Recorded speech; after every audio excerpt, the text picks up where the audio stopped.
I had a dream of becoming a game designer, but growing up as a kid in Mexico City, that was the equivalent of saying that I wanted to win the lottery. For some reason, that dream is something that never faded away until I finally achieved it. So in today's video, I'm going to share with you the steps that I took to get to where I am today. I hope to share some of my knowledge and inspire some of you to take that leap of faith that sometimes can seem very scary and paralyze you. Everything started when I was a kid playing with my dad, who was a gamer at the time.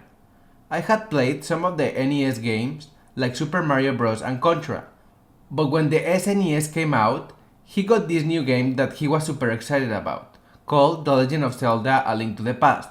That was my first introduction to the series, and to this day, it is my favorite game of all time. I even named my dog after it. This is the game that made me want to become a game designer, and I will never forget how it made me feel. Everything about it evoked an emotion.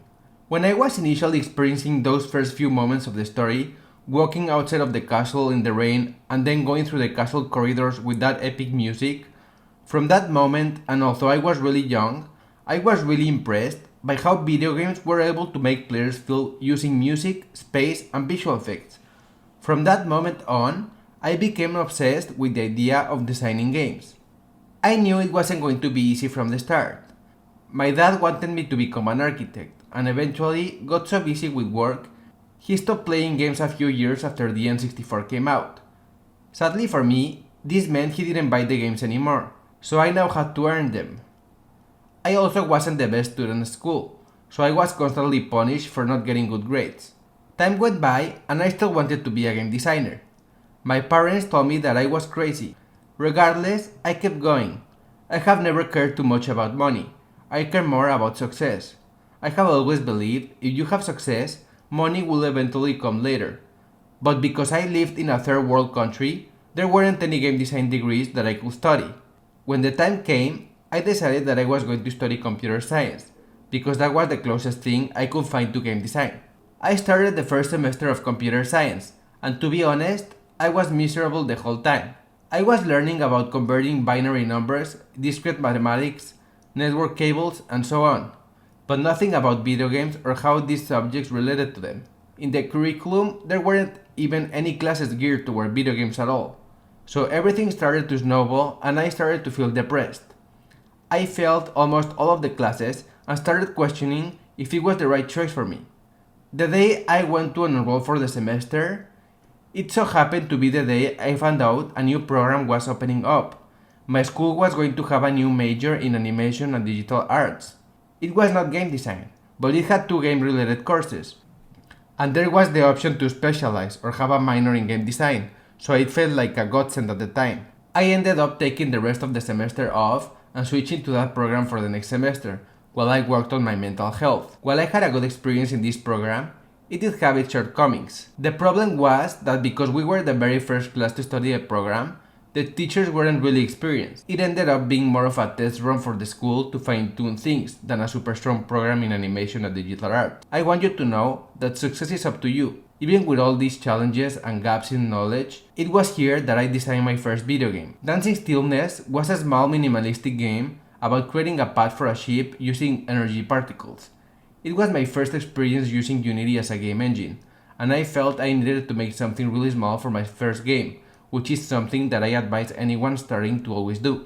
I graduated feeling like I needed a little more education to get to where I needed to go. For me, I felt like I needed more formal education, and the best option was to get a master's degree, since I already had an undergrad. Because of my personality and learning style, I prefer the smaller and more personal classes in grad courses than the larger ones in undergrad courses. I started researching universities all over the world, looking for places that offer good game design programs. I ended up finding a really cool ranking that I'm going to link up in the description that is called Princeton Review. This ranking lists the top undergrad and graduate programs in the world for game design, and is very helpful if you're interested in universities that offer this program. So I looked at this and I also researched each of the top universities and started narrowing my search down. Eventually, I made up my mind and spent literally 6 months working on my one and only application for the University of Southern California, or USC, which was ranked number 1 at the time. I didn't know how I would manage to get in, but I was determined to do so. so I prepared all the materials needed for the admission well before the deadline. I am serious when I say I worked on it for 6 months before they were due, and made sure that they were good with multiple revisions. I wanted to make sure everything was good. I didn't want to take it for granted. I applied and then I waited and waited and waited. Results started to come in, and I was super excited when I learned that I was accepted. In fact, the way I learned was that I was invited to a dinner at GDC that I unfortunately couldn't attend, but it was cool to know I was in. Eventually, I ended up moving to LA for my grad degree, and it was the most stressful move of my life. It felt like I was leaving all that I knew and entering a new world full of possibilities, but also full of dangers at the same time. During my grad degree, I got to work on a lot of really cool projects, which is what I encourage anyone to do. Really focus on just growing your portfolio. I also was able to get a scholarship for my last year, which was a great way to alleviate the financial burden that I placed on my dad. During the 3 years studying my grad degree, my mission was to participate in as many projects as I could. I would volunteer in other students' projects to learn as much as I could and get as much experience. I felt I had a lot of knowledge gaps, so I needed to make the most of this opportunity. Doing so allowed me to also grow my portfolio and get 2 nominations at the IGF Awards during the GDC. Then finally, in my 3rd year, everything culminated with my thesis project.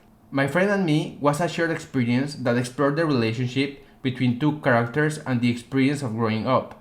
All of these classes and assignments were great, but the best advice I can give you is to engage in other projects and grow your portfolio. Get to know your professors and get involved in their research projects in order to grow your network. In the end, this will help you get better chances of success when you graduate, as well as some very good relationships where you will learn a lot. One of the grad degree requirements is to get an internship somewhere. Unfortunately, I applied to thousands of them and didn't get any, so I had to create my own internship and network with people. I ended up working on the game Rhyme for Tequila Works, a Spanish studio in Madrid. I helped them do some puzzle prototyping, so even if companies don't have internships posted, it never hurts to ask because sometimes studios can use the help.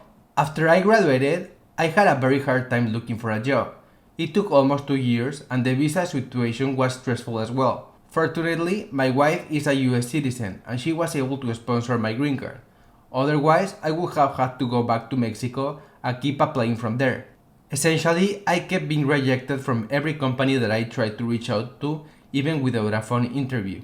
This industry is tricky because it feels like you need to have experience in order to get experience, so it makes you feel trapped when you keep getting one rejection after another.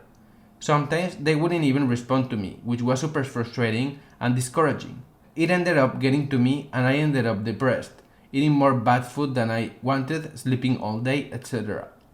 To make things worse, my dad was pressuring me with money, my wife was stressed about having to take care of everything by herself, so everything was looking difficult and I didn't know what to do. I was even being rejected from jobs at GameStop because I was overqualified. What I did was to hire a career coach that helped me a lot with how a resume should look like, how a portfolio should look like, and how to start networking successfully. I'm going to link to his site below in case you're interested. He's amazing. He was super helpful and his tactics helped me get the job that I have today. He also has some awesome Unity courses in Udemy if you want to check those as well. Eventually, I landed a phone interview at PlayStation. That went well, so they told me to go to the studio for an in-person interview. I didn't want this opportunity to pass, so what I did was to research the company and understand what types of games they created. With this information, I created a prototype of a feature I will implement in their game, and I took it to the interview. They really liked that detail, and to this day, they still remember it. In fact, to this day, nobody else has done that. So if you have an interview and you want to impress people, make sure that you know the company well and take the time to work on something that demonstrates that you care about working for them. As you can see, it has been a long road and not an easy one. What I want to tell you with this story is that everything is possible if you fight for it. Even if it looks like it's not going to work out, eventually all the pieces start to fall into place. You just need to find the correct alignment. So whatever challenges life throws at you, if you want to be a game designer, you can certainly do it. If I did it, anyone can. And that's it, you guys. Thank you so much for watching. What are you struggling right now with that is preventing you from accomplishing your dream of becoming a game designer? please let me know in the comment section below. Also, if you like this video, please hit the like button and share it with your friends. See you next time!